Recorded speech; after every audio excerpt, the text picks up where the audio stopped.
I was up at a high school that I used to always go up to, and I robbed a kid. And I robbed him. It was funny because when I robbed him, he was with his girlfriend. He was a Colombian kid, a big drug dealer kid. And I robbed him, right? And most of the time, you know, when I used to rob people, they would like say something like, come on, man, don't take my shit, come on, you know what I'm saying? But I robbed this kid, and he didn't say nothing. He just looked at me. He took his jewelry off. He put it in my hand. He gave me his wallet and everything. He took his girl's jewelry off and gave it to me. So I was like, you know what I'm saying? I ran. I was like, you know, did my thing or whatever. A few days later, I went back up there. So I'm talking to this girl and shit, right? I'm talking to her. Yeah, he's kicking it. And she starts screaming. So I'm like, yo, what's wrong with you? So she just kept screaming. I turned around. I seen money running up on me like this with a knife. So my reflexes, because I used to box, my reflexes, I threw my hands up in my face. And he stabbed me in my hand. Then he pulled the shit out, and I tried to run, and he caught me in my back. Boom, in my back. So then I fell. And then the ill shit is, he fucking had a gun. But you know, well, in New York, up at the high schools, like, they have cops up there. At each corner, like, not at each corner, but on one side of school would be a cop, on the other side of school would be a cop, because sometimes there's a lot of fights. Yeah. So a cop came. But you know, if that cop didn't come, he would have fucking shot me. You know, and like, and I couldn't understand why he fucking would stab me if he had a gun. But it was like, he wanted to really hurt me. You know what I'm saying? And that's how that shit went. Word up.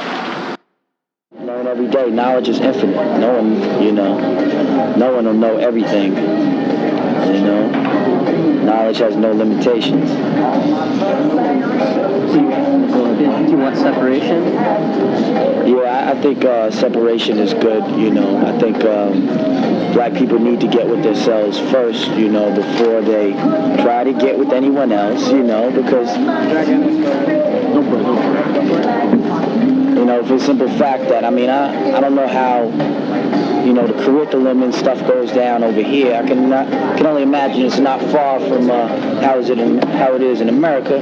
In America, the black man's taught to hate the black man and to hate his blackness and to basically just hate himself. You know what I'm saying? So I don't really think that, you know, we could go out here loving any other people. You know what I'm saying? Till we learn how to love ourselves as a people. You know what I'm saying? And you know, I didn't make that philosophy up. You know, but it's a philosophy that I agree with. You know. And, you know, that's just a reality of life. You know, a lot of people want it to be different, but it can't be different until, you know, certain steps are taken.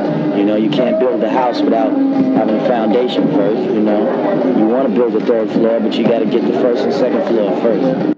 No, the only reason why I don't, because, you know, every beat I do, it has to be fat. It's got to be dope, because I don't want to look bad on the production tip. So that's basically how that goes. But as far as me and CL Smooth go, you know, we take a lot of concentration into doing what we're doing when we starting our new album or when we're doing something together. It's got to be dope. Pete Rock and CL Smooth are definitely, you know, brand new for the 90s. This album that's coming out, the double album that's coming out, the next album that we do has to be totally different from that. That's what a lot of brothers don't understand. You know, they put out an album, then they do the same shit over again, same music, same kind of, you know, they talk about the same topics, but ours is going to be totally different every time. You're going to hit them. Basically want each song to have its own character, each song to individually speak for themselves. You know what I'm saying? When that particular song cuts off, that's basically the end of that. We going on to something else. You know, and you have a full 18 cuts of different things, different emotions, different beats. I heard a guy say that, well, you know, it really doesn't, it's really, your album is really like one tempo. You know what I'm saying? I tend to disagree. I tend to think that it goes up and down, and we've studied that when we go in there and we do our thing, we study how long how many bars there are and what is the tempo of the song. You know, that's part of us going in and taking care of our business 100% instead of just going in and make a jam. You know what I'm saying?